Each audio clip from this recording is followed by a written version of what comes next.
ข้าวผัดคะน้าปลาเค็มสวัสดีครับคุณผู้ชม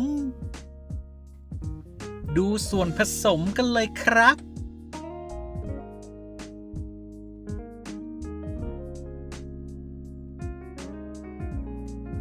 ตั้งกระทะใส่น้ำมัน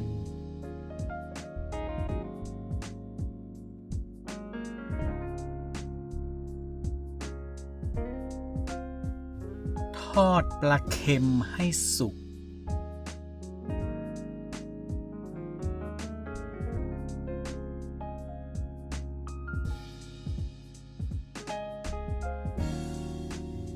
เมื่อสุกหอมดีแล้วให้ตักปลาเค็มขึ้นพักไว้พร้อมกับตักน้ำมันบางส่วนออกไป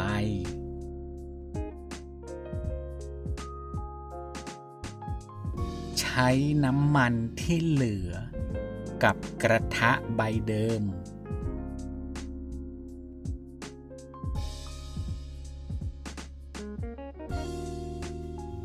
เติมไข่ไก่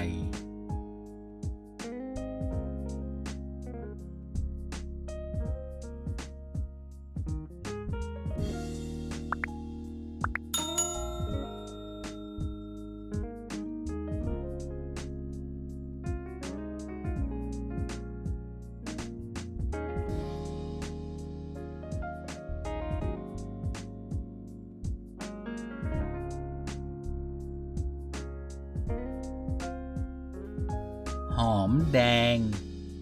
กระเทียมพริก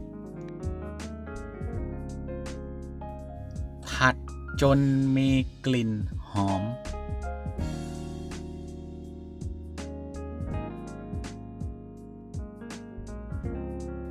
ใส่ผักคะน้า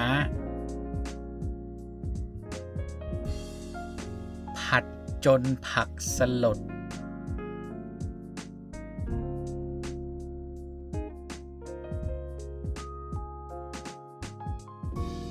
ใส่ข้าวสวย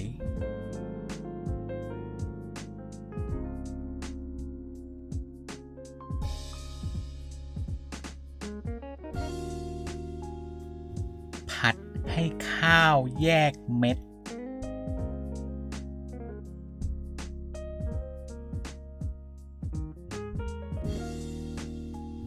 ใส่ผงปรุงรสผงชูรสพริกไทยผัดให้ส่วนผสมเข้ากัน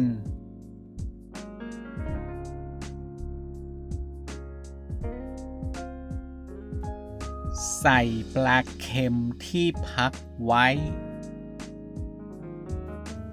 เร่งไฟผัดให้เข้ากันอีกทีก็เป็นอันเสร็จฝากกดไลค์กดแชร์กดติดตามเพื่อเป็นกำลังใจในการทำคลิปครั้งต่อไปด้วยนะครับขอบคุณครับ